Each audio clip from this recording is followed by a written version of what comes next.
Continuando con el curso de problemas frecuentes en medicina ambulatoria del adulto de la Sociedad Médica de Santiago, la presente lectura sobre interpretación del electrocardiograma. Mi nombre es José Miguel Castellón, soy cardiólogo del Departamento de Enfermedades Cardiovasculares de la Pontificia Universidad Católica de Chile. Un electrocardiograma es la representación gráfica de la actividad eléctrica generada por el corazón.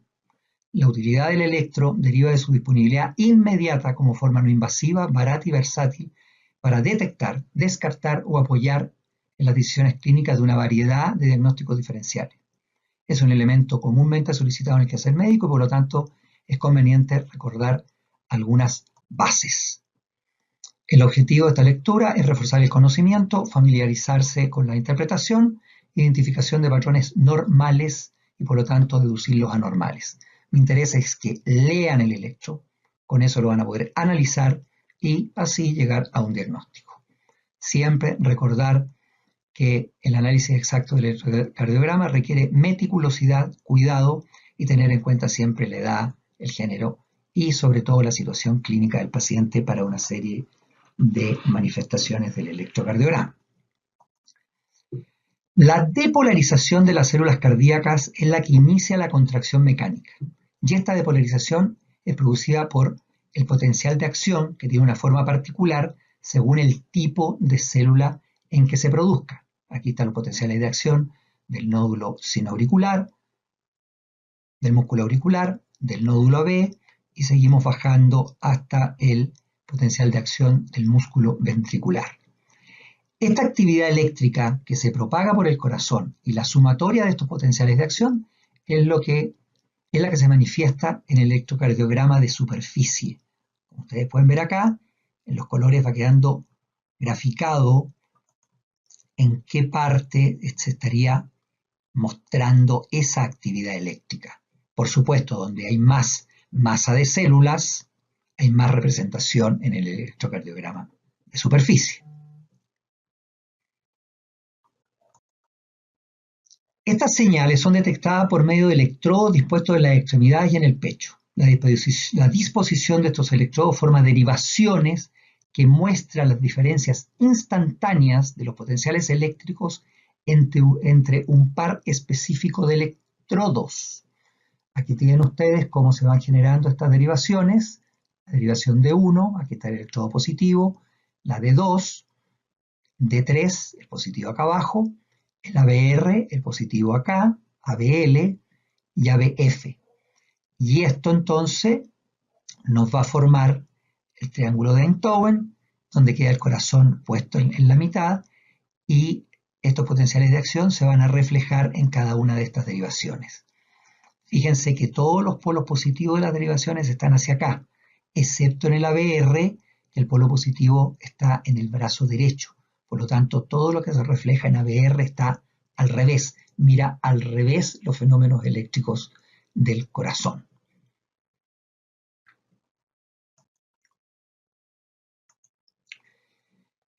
Las 6 derivaciones del plano frontal, acá, y las 6 del plano horizontal, nos dan una representación tridimensional de la actividad eléctrica cardíaca. O sea, cada derivación mira la señal eléctrica del mismo evento, ya sea la depolarización o la repolarización desde diferentes orientaciones espaciales. Estos son los electrodos, ¿no es cierto? Y así estamos mirando la figura y nos vamos haciendo una imagen entonces de lo que está pasando en el corazón. Y aquí tenemos lo clásico para representar la depolarización de las aurículas. Es un vector pequeño en esa dirección. Y aquí está su representación espacial en las derivaciones 1, 3 y 2. ¿Se fijan? Se va a manifestar esa onda P dependiendo la magnitud que tenga el vector representado en esa derivación. Luego tenemos el retardo en el nódulo AB y por lo tanto no hay actividad eléctrica. Y luego viene la depolarización de los ventrículos, primero en el septum, que da un vector hacia el lado derecho, y luego se depolarizan los dos ventrículos al mismo tiempo, dando un vector que se va sumando hacia la izquierda, como ustedes ven acá, S y este de acá, y por lo tanto se nos va a producir un vector positivo, se fijan que se va sumando, entonces aparece una onda R alta en esta parte de acá. Cuando se ha completado la depolarización, ya no hay más actividad eléctrica y se grafica el ST, no hay actividad eléctrica. Y posteriormente viene la depolarización, que es en dirección contraria a la, viene la repolarización, que es en dirección contraria a la depolarización, y se grafica la onda T. Como esto es a través del músculo, ya no tiene esa velocidad del QRS, que es muy rápida, sino es una onda más baja, pero más ancha. Esto mismo lo explicamos acá, si estamos mirando las derivaciones precordiales, tenemos la actividad auricular, ¿se fijan? Aurícula derecha, aurícula izquierda, que se grafica acá en la onda P. Luego viene el retardo de la conducción auriculoventricular, y luego tenemos la depolarización del septum, que nos da esta R hacia B1, y luego la depolarización de los ventrículos, que se manifiesta en esta parte de acá por la S que se está alejando de este vector. Si miramos desde el lado izquierdo, desde las derivaciones izquierda, B5 o B6, vamos a ver el mismo fenómeno eléctrico, pero en otra disposición. Y así tenemos que en las precordiales el QRS va a tener una progresión, ¿no es cierto?, de derecha hacia izquierda. Acá tenemos una clásica progresión de R en precordiales que se llama, que hay que tenerla muy presente, porque se fijan ustedes que se va, como los electrodos se van poniendo sobre el ventrículo izquierdo, cada vez van tomando más magnitud positiva y se va perdiendo la negativa. Esto es ventrículo izquierdo, que lo mirábamos desde acá. Esto es ventrículo izquierdo, que lo miramos desde las derivaciones izquierdas. La mayoría de los errores en la interpretación son por omisión, por pasar por alto las cosas. Por lo tanto, es esencial una interpretación sistematizada que analice de forma cuidadosa los siguientes puntos.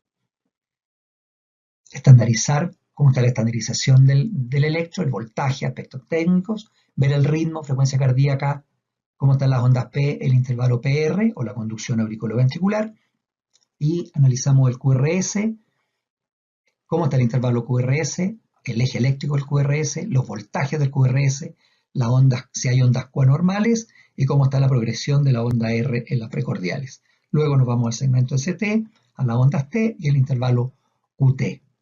Como siempre, pero rara vez sucede, es muy útil comparar el electro con electros previos que tenga el paciente, pero eso no se da muy frecuente en la práctica. Y entonces con estos conceptos vamos a tener nuestro lindo electrocardiograma, en este caso una persona joven, ¿no es cierto?, que es lo que esperaríamos que todo esté perfecto.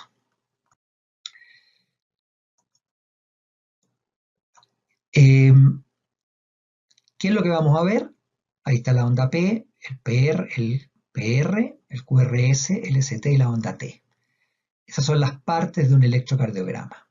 Acuérdense que el papel corre a 25 milímetros por segundo, ¿sí? Por lo tanto, 25 cuadraditos es un segundo, y la amplitud está dada por 10 milímetros igual a 1 milivoltio. 10 cuadraditos es 1 milivoltio, ¿sí? Continuemos. Analicemos la onda P. Vamos acá a la morfología normal de la onda P. La onda P la podríamos diferenciar, si ustedes quieren separar, en la depolarización de la aurícula derecha y la depolarización de la aurícula izquierda, pero en la mayoría de las derivaciones de las extremidades, y sobre todo en D2, como está más o menos en la misma dirección de 60 grados de la depolarización de las aurículas, se dibuja una onda P de esta forma. La amplitud, o sea, la altura es menos de 2,5 milímetros, ¿no es cierto?, y la duración de menos de 3 cuadraditos, menos de 120 milisegundos.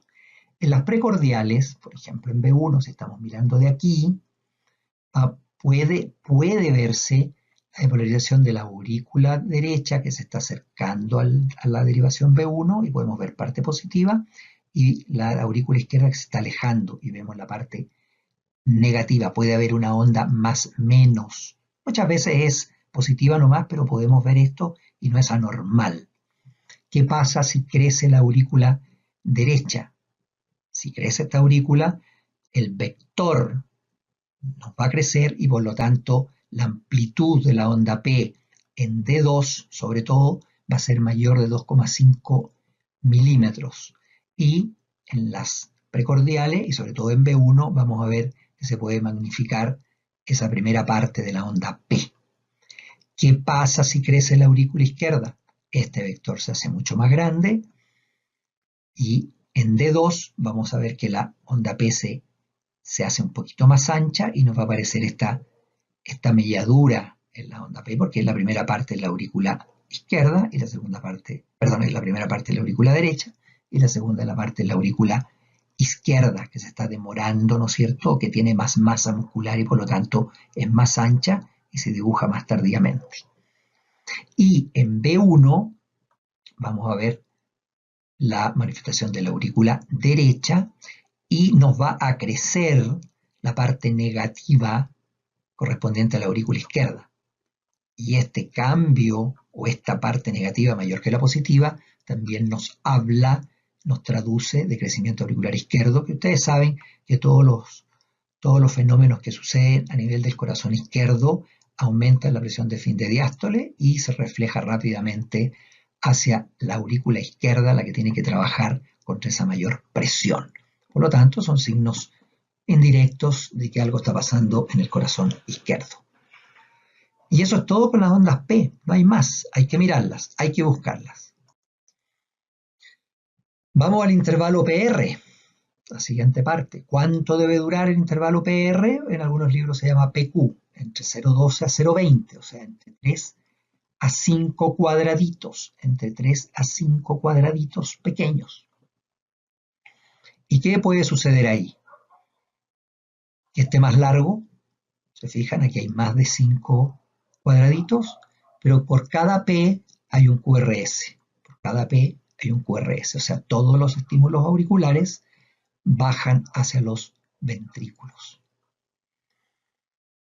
¿Qué puede pasar? Que de repente vemos un espacio, un hueco, y la onda P no está seguida por un QRS. ¿Qué vamos a hacer aquí? Seguimos buscando la onda P, la encontramos y vemos cómo está su intervalo PR y vemos que sí conduce hacia los ventrículos.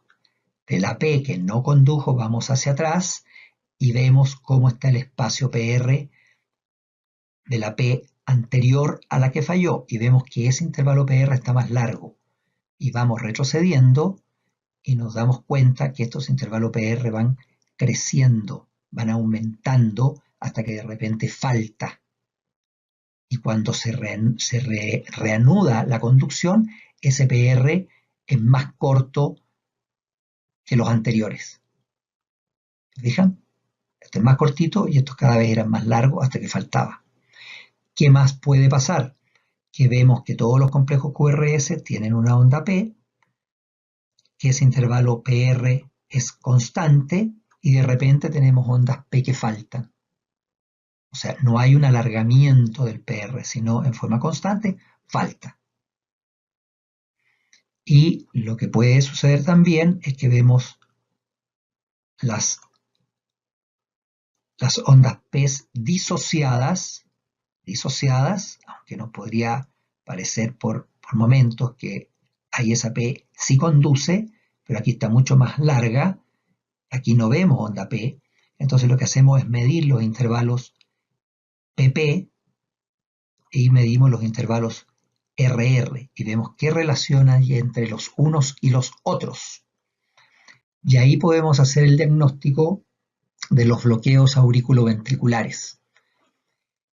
Cuando el PR es constante, pero es más largo de 0,20, mayor a 0,20, pero por cada P hay un QRS, hablamos de bloqueo B de primer grado.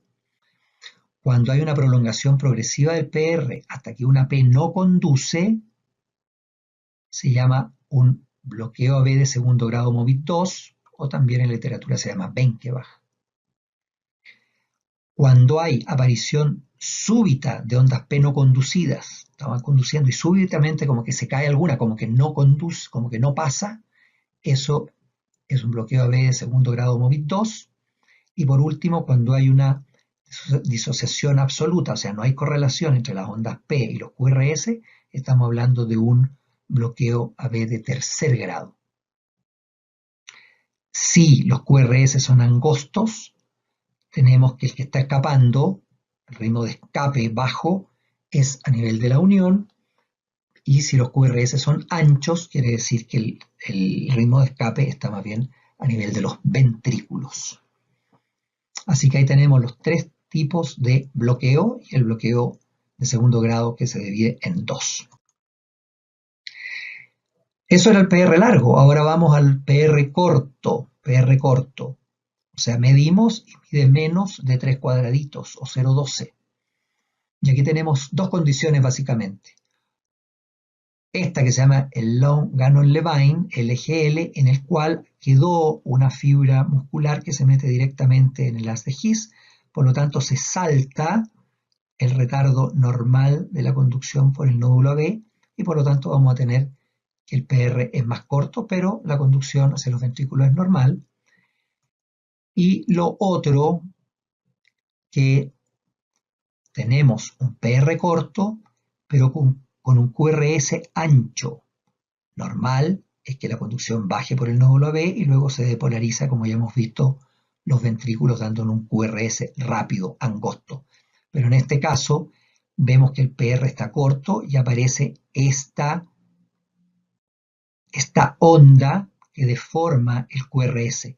Y es porque hay una fibra muscular, quedó un remanente muscular en alguna parte del anillo fibroso que separa las aurículas de los ventrículos, por donde se mete el estímulo eléctrico y empieza a depolarizar los ventrículos hasta que la electricidad que venía bajando normalmente y retrasándose en el nódulo AB baja rápidamente por los ventrículos y se fusiona la conducción normal con esta depolarización que venía por acá. Eso se llama un intervalo PR corto con una onda delta. Eso es lo que se llama preexcitación ventricular. Esto predispone a que se formen unos mecanismos de reentrada y de taquicardias supraventriculares. Así que es importante tenerlo en cuenta. Listo, tenemos la P, tenemos el intervalo PR. Vámonos al complejo QRS. ¿Qué es el QRS? Va del principio de la Q al final de la onda S. Pero todo esto son QRS. Todo esto son QRS. Y aquí les pongo cómo se denominan, porque muchas veces es importante, muy importante, dejar escrito en el informe qué tipo de onda uno vio. Por ejemplo, acá solamente hay una onda negativa grande. Ahí uno pone QS en mayúscula. Si es chiquitita y negativo, lo pone como una onda Q chica. En este caso es un clásico QRS. Acá tenemos RS. Acá tenemos R minúscula, S minúscula, R mayúscula, etcétera, etcétera. Pero todos estos son QRS. QRS es la depolarización de los ventrículos. Entonces aquí podemos encontrar algunas cosas. ¿Cuáles son? El QRS esté ancho, o sea, más allá de 0,12, de 3 cuadraditos. Medimos el QRS y vemos que es mayor que el tiempo normal de depolarización ventricular. ¿Y qué tenemos que hacer aquí? Buscar morfología. Comprobamos que estén todos los QRS anchos. Efectivamente es así. Y nos vamos a B1. ¿Y qué vamos a ver acá en B1? Vamos a ver esta morfología. Una M, una melladura o orejitas de conejo, como llaman algunas. ¿Qué pasó aquí? Se bloquea la rama derecha y la electricidad no baja por aquí, baja por el lado izquierdo, ¿no es cierto? Baja muy rápido por el lado izquierdo, se dibuja el primer vector, el del septum. En la medida que va viajando la velocidad rápidamente y depolarizando el ventrículo izquierdo, se mete a través del músculo, se mete la corriente de depolarización para depolarizar todo el ventrículo. Por eso tenemos el vector del septum, luego el ventrículo izquierdo y luego este vector que se está aproximando al B1. Se fijan ustedes, nos da melladura en las derivaciones precordiales derechas y se manifiesta a izquierda por esa onda S profunda, esa S profunda que mucha gente hay veces que cree que es el ST. No, si el QRS mide todo eso acá, también mide todo eso acá, por lo tanto eso es parte del QRS. ¿Qué otra cosa podemos pillar? QRS ancho, medimos el QRS, está muy ancho. Miramos en B1 y no encontramos lo que ya vimos, todo que se acerca, sino aquí más bien todo se aleja, ¿sí? Y nos vamos a las derivaciones izquierdas, a las que están mirando el ventrículo izquierdo, y vemos que tienen melladura, tienen una melladura, una forma de M, orejitas de conejo al lado izquierdo. ¿Qué es esto? Un bloqueo de rama izquierda. Se bloqueó acá, toda la electricidad está bajando por la rama derecha y se mete a través del músculo para depolarizar el ventrículo izquierdo. Por eso es ancho y nos va dando esta forma de melladura. Entonces, QRS ancho, tenemos que ver B1 y las derivaciones izquierdas. Fíjense que como la depolarización está alterada, se altera la repolarización. Y tenemos infradesnivel del ST y T negativa en las derivaciones izquierdas. Y nos deforma hacia el otro lado las derivaciones derechas. Es como si esto lo diéramos vuelta. ¿Se fijan ustedes? Si esto lo dan vuelta, entonces esto que estaba como infradesnivel T negativa, da acá la impresión que hay un supradesnivel. Pero cuidado, estamos en el contexto del bloqueo de rama izquierda.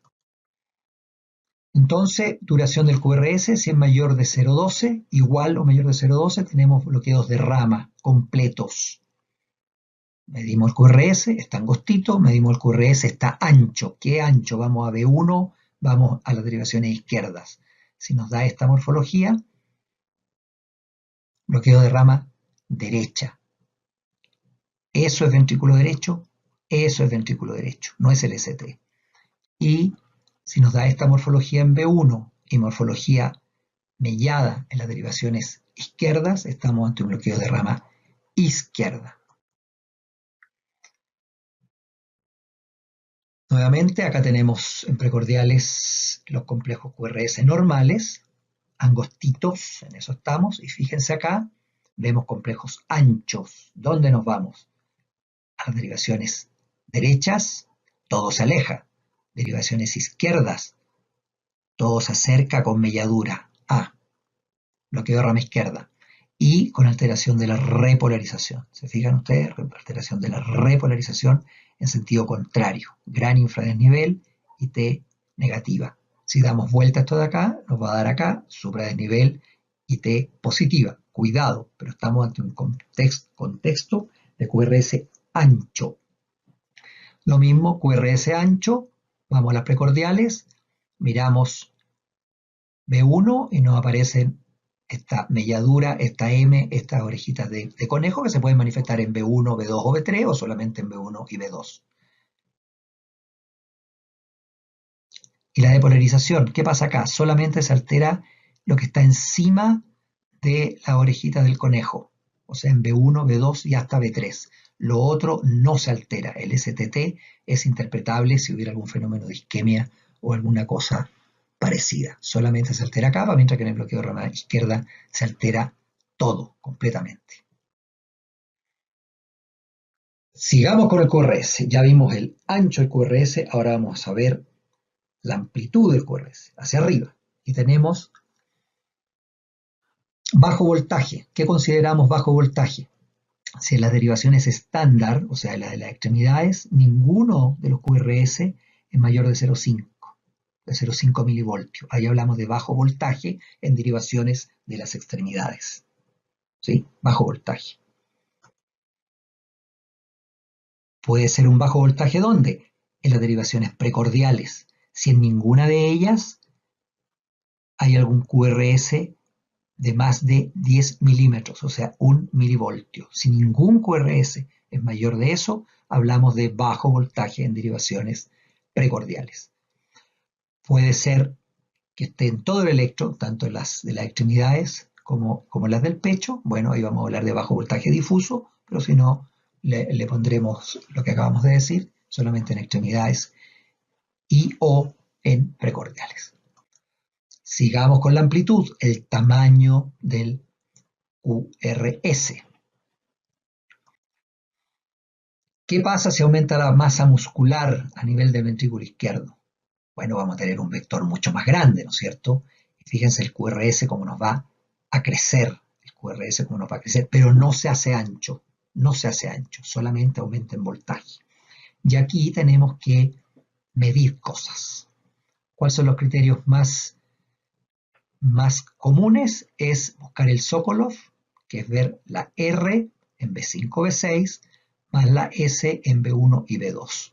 Sumamos 1 y B5, o 1 y B6, o 2 y B5, o 2 y B6, y si eso es mayor de 35 milímetros, vamos a hablar que hay criterio de hipertrofia ventricular izquierda. Pero hay varios más, aquí les pongo los más frecuentes y en negrita para los que no se deberían olvidar, porque son los que más ayudan. R en 1 más S en 3 mayor de 25 milímetros y R en ABL mayor de 11 milímetros. Ahí tenemos entonces, entre más criterios sepan, por supuesto van a ser más finos en el análisis del electro, pero bueno, con esos pocos uno saca la pega la mayoría de las veces. Fíjense que aquí sucede algo, como la depolarización va a estar alterada, se altera también la repolarización y fíjense, puede, y la mayoría de veces sucede, que se infradesnivela el ST y la T se hace negativa en las derivaciones que están encima del ventrículo izquierdo. ¿Cuáles son esas? 1, ABL, B5 y B6. También se altera. También se altera. Y si damos vuelta a todo electro y nos ponemos aquí, también podemos ver que podría haber, en este caso no, podría haber un supradesnivel del ST. O sea, cuando hay hipertrofia, se altera también la repolarización ventricular. Téngase presente. ¿Qué va a pasar si crece el ventrículo izquierdo, el ventrículo derecho? Bueno, el eje eléctrico se va a la derecha, aparece una R dominante en B1, que es mayor de 7 milímetros, o la relación RS es mayor de 1. Ustedes acuérdense que en B1 era una R chiquitita y una S grande. Fíjense que acá se pierde esa relación absolutamente. Y también nos va a aparecer una S grandota, grande, en B5 y B6, por supuesto que refleja la depolarización del ventrículo derecho. Entonces, eje a derecha y vamos a ver estas relaciones en B1, la R grande en B1 y la S también grande en B5, B6. También sobre las derivaciones derechas B1, B2 se altera la repolarización y podemos ver infranivel del ST y T negativa. Eso es lo que se llama sobrecarga o strain, ¿no es cierto?, ventricular por la mayor presión que está sobre esa cámara.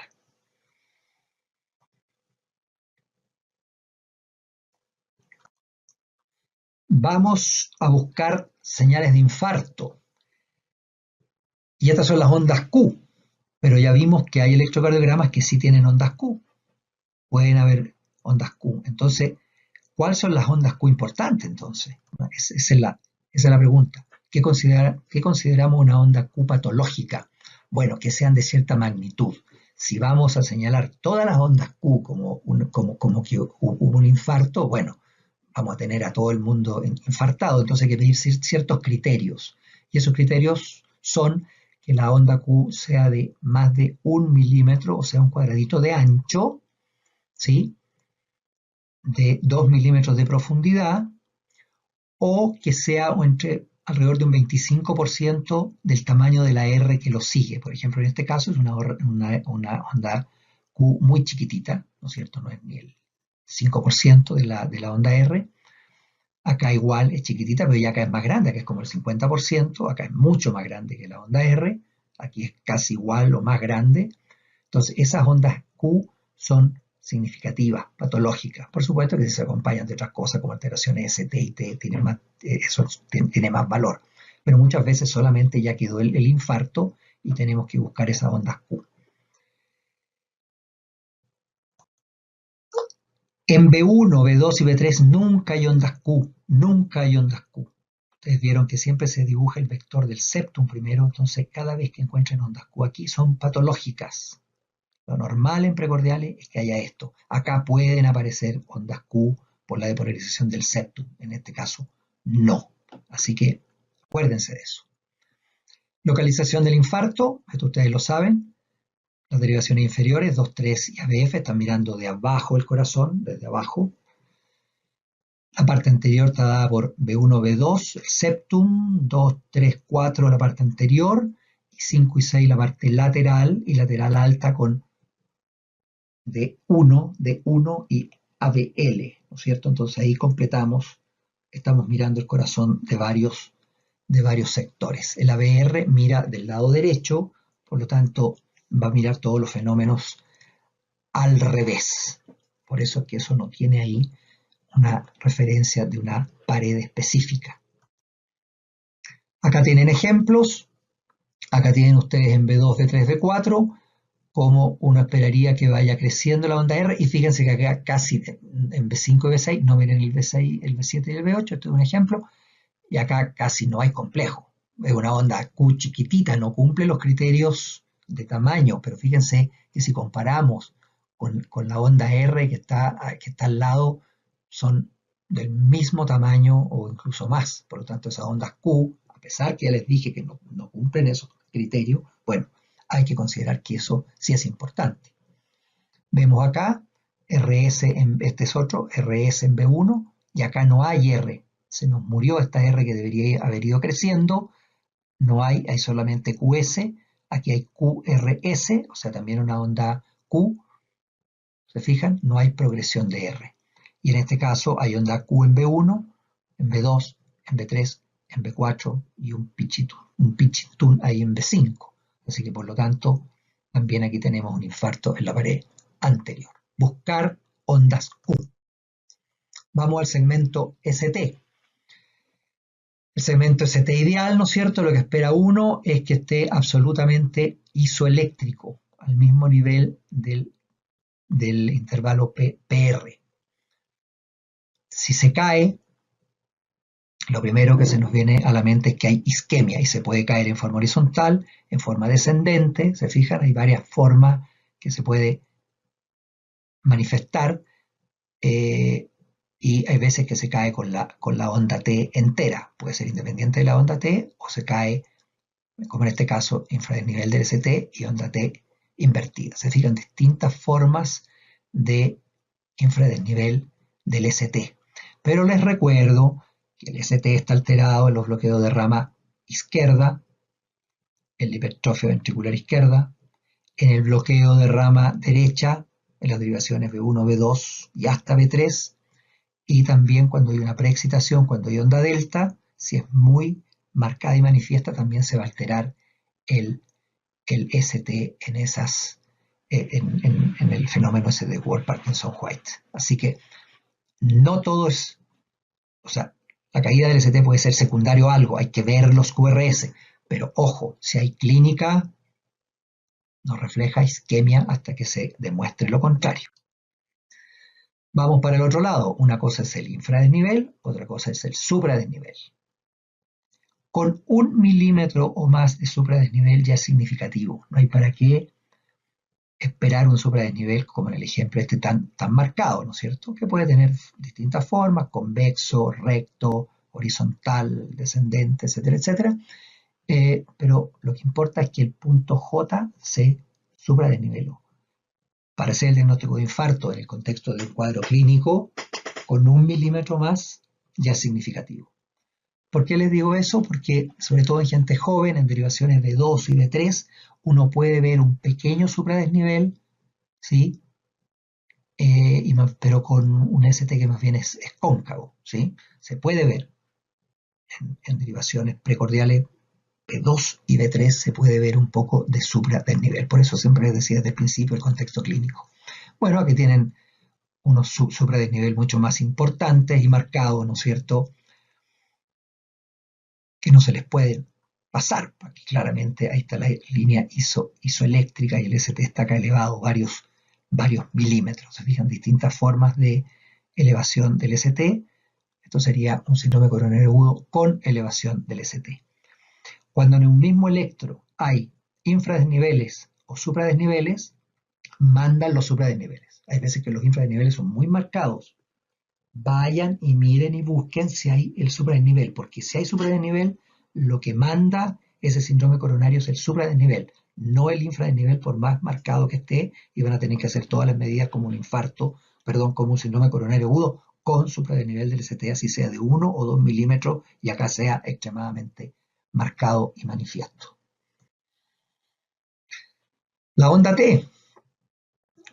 Esto tenemos una imagen de onda T, ¿no es cierto? Bonito, el ST recto con la onda T positiva, excepto en B1 y en ABR. El ABR mira todo al revés, así que la onda T es negativa en ABR, y en B1 puede ser, la mayoría de los casos es negativa, puede ser plana o positiva, pero en todas las demás derivaciones es positiva. Entonces tenemos que la onda T puede hacerse picuda con la hipercalemia, ¿no es cierto? Como la isquemia también puede hacerse muy, muy alta. Llamamos alta cuando es del tamaño o sobrepasa el tamaño de la R que está anteriormente. Eso hablamos de hiperpicuda. La onda T puede tener morfología más menos, ¿se fijan? En este caso hablamos de onda T negativa. Lo que manda es la parte final de la onda T, ¿sí? No la parte positiva. Y debemos pensar que aquí puede haber una isquemia, ¿sí? Igual acá, se fija, hay una parte como positiva y negativa, marcaría esta parte de acá. En este caso sería negativa y positiva, es menos grave que en este caso. Esto es una onda T negativa, en este caso es de menos significación. Ondas T negativas se ven, bueno, en estado posisquémico, se puede aplanar también por un problema de isquemia. En isquemias agudas se cae el ST y se invierte la onda T. En accidentes cerebrovasculares por gran carga adrenérgica también se puede ver inversión de onda T. Y en las hipertrofias ventriculares, como ya les insistí, tanto en la hipertrofia ventricular izquierda, se va a caer el ST y la onda T en las laterales, y en la hipertrofia ventricular derecha se va a caer en B1 y B2. Esto es malo. Cuando ven que hay ondas T negativas en toda la cara anterior con leve infradesnivel, uno siempre espera que sea el ST el que nos marque lo grave de la isquemia, pero en este caso esto es un signo muy ominoso, que hay que pensar que es que el corazón está amenazado en una parte proximal de alguna de las arterias coronarias más importantes, como sería la descendente anterior o incluso el tronco. Así que este es un signo ominoso de isquemia, y por eso se los pongo para que se recuerden. Diferentes tipos de supradesnivel. En la hipertrofia ventricular izquierda, ¿pero cómo? Sí, pues el infradesnivel y la T negativa es la lateral, pero en B1, B2 y B3 podemos ver esta imagen como invertida. Así que siempre ver criterios de hipertrofia. En el bloqueo de rama izquierda, ya les dije, a nivel izquierdo se infradesnivela y se cae, pero en las precordiales también podemos ver un supradesnivel marcadísimo, pero cumple criterios de bloqueo de rama izquierda, QRS ancho. En la pericarditis aguda eso es un problemón, ¿no es cierto? Porque duele como infarto, parece infarto, tiene cara de infarto, uno los trata como infarto porque tienen el supradesnivel, pero es un supradesnivel difuso, se ve casi en todo el corazón. Y sí, sería muy raro que se taparan todas las arterias coronarias al mismo tiempo, así que esa el supradesnivel difuso del ST hace como descartar un poco que se trate de un infarto, pero muchas veces uno los estudia igual hasta estar seguro que no tenga un cuadro isquémico. Bueno, por supuesto, los infartos, ¿no es cierto?, van a ser una manifestación marcadísima con un supradesnivel, aquí en B1, en B2, B3, aquí ya apareció una onda Q en B1, B2, B3, ¿no es cierto? Y también el síndrome de Brugada, se los menciono como cuadro de muerte súbita, también se puede manifestar, pero ustedes ven que es, que es un registro bastante categórico para que lo dejen pasar por alto, porque esto no se ve en B1 y B2, así que tendrán que preguntarle a Internet, ¿no es cierto?, a qué es lo que se parece esto.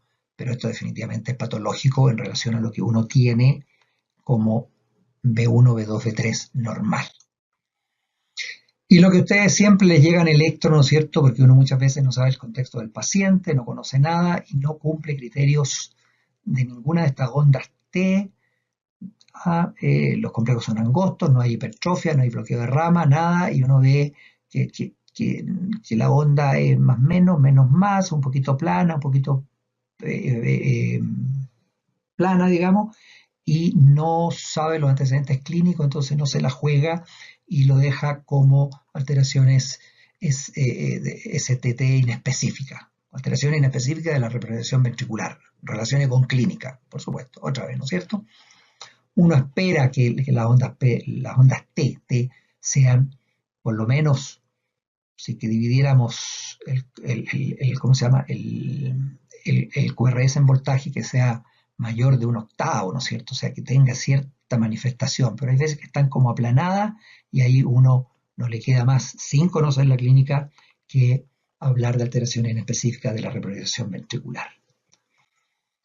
Acá tenemos un gráfico que nos muestra, ¿no es cierto?, un infarto anterior, tenemos un supradesnivel importante acá en B2, bueno, por supuesto B3, B4, B4 y B6, o sea, toda la cara anterior, fíjese, en forma precoz. No había R ahí en B1, acá después de horas o días, hay puro QS, una gran Q acá, y la onda T ya se invirtió. Un infarto inferior, vamos a la cara inferior, que es 2, 3 y ABF, y vamos a ver un supradesnivel, ¿no es cierto? Supradesnivel, y en los días posteriores nos aparece ya una onda Q, cotota, grande, con T invertida en esas derivaciones. Lo que les decía, acá hay un infarto anterior, y fíjense que hay un infradesnivel en ABF, aquí en ABR y en D2. Ojo, manda el supradesnivel. Lo mismo acá, hay un supradesnivel en la pared inferior, 2, 3 y ABF, y tenemos un infradesnivel aquí en B1, perdón, en D1 y en B2 también acá un poco, pero manda el supradesnivel, para dejarlo claro. Y para terminar nuestro análisis progresivo del electrocardiograma, llegamos al QT. ¿Cómo saber si el intervalo QT es normal o no? Porque las máquinas de electrocardiograma calculan bastante bien el QT, fíjate. Pero cuando el QT está largo o muy corto, si la máquina se lo informa, tienen la obligación de medirlo, ¿sí? Y la forma más rápida de hacer esto, medir cuánto mide, cuánto espacio hay de R a R, y el QT no debe pasar la mitad de esa distancia. Ese es el método rápido. El método rápido es este, para ver si el QT, porque hay veces que la máquina, dependiendo de la frecuencia del paciente o los artefactos, puede calcularle mal el QT. Entonces, este es un método fácil de decir no, este QT no es largo. En este caso acá, ustedes miden el RR, ¿no es cierto? Y van a ver que la onda T pasa esta mitad del RR. Bueno, y ahí tendremos que hacer las mediciones consiguientes, que la fórmula está en cualquier parte. QT prolongado mayor de 0,45 segundos en hombres y 0,46 en mujeres. ¿Por qué es importante el QT? Porque ustedes saben que hay una serie de cosas que lo alteran: hipocalemia, hipomagnesemia, hipercalcemia, hipotermia, isquemia, posparo, y drogas, un montón de fármacos, así que siempre hay que mirar el QT. Pero como les digo, la máquina, 100% de las máquinas, a menos que sea alguna muy viejita, no lo da. Pero si está alterado, yo le digo que lo calculen ustedes, porque tienen cierto margen de error el cálculo del QT en las máquinas automáticas. Aquí tienen diferentes manifestaciones del QT, se fijan: QT normal, QT largo, QT corto, etcétera, etcétera. Y por último, el eje. El eje, no les voy a hacer mucho hincapié también en el eje, porque las máquinas son muy exactas en medir el eje. Así que ese tremendo esfuerzo en aprenderse el eje, eh, vale la pena hacerlo, pero ahí tenemos una herramienta automática que nos otorga. Ustedes saben, ¿no es cierto? Si es que dividimos en cuadrantes, el cuadrante normal está acá, entre 1 y ABF. Si los dos son positivos, ya sabemos que estamos acá. Si es positivo en D1 y negativo en ABF, está el eje hacia la izquierda. Y si es más de 90 grados, o sea, en este cuadrante, positivo en ABF y negativo en D1, es el eje hacia la derecha. Si nos cae para acá, para arriba, es la tierra de nadie o eje eléctrico inespecífico, que se puede asociar con algunas cardiopatías congénitas o infartos inferiores. Así que también hay que calcularlo, pero como les digo, la máquina los da bastante exacto, bastante exacto. ¿Cuál es el problema del eje? Aparte de eso, que se ve bastante fácil, es que el eje normal va hasta menos 30. No es hasta 0 grados, sino que se pasa un poquito para allá. Entonces ahí lo que hay que ver es D2. El D2 va a ser positivo hasta que llega a menos 30, y de ahí para arriba el D2 se va a ser negativo, ¿no es cierto? A medida que el D2, el eje principal del corazón, está aquí en 60 grados, en la medida que el eje va a ir subiendo, el D2 se va a hacer más chico, más chico, más chico, y cuando el eje sea más allá de 30, el D2 va a ser negativo. Así que es una forma rápida de ver, pero insisto, las máquinas le dan eso. ¿Para qué sirve el eje? Sobre todo para ver los hemibloqueos. Acuérdense que la rama izquierda se divide en dos: en el fascículo anterior y en el posterior. Cuando está bloqueado el fascículo anterior, la depolarización va a ser del posterior hacia arriba, por lo tanto nos va a tirar el eje más allá de menos 30, lo cual es fácil verlo porque vamos a tener un D1 positivo, un ABF negativo, y vemos el D2, y el D2 está negativo, por lo tanto ya sabemos que está más allá de menos 30, más allá de menos 30. Cuando se bloquea la rama anterior, la depolarización va a ser, perdón, la rama posterior, la depolarización va a ser de la rama anterior hacia abajo. El eje se nos va hacia la derecha, se nos va hacia la derecha.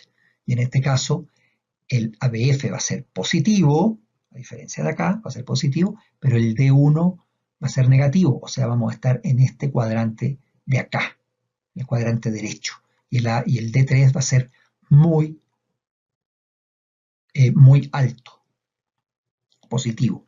Por lo tanto, ahí tenemos una forma fácil de ver el eje cardíaco en esas dos condiciones, que son las más frecuentes en ver.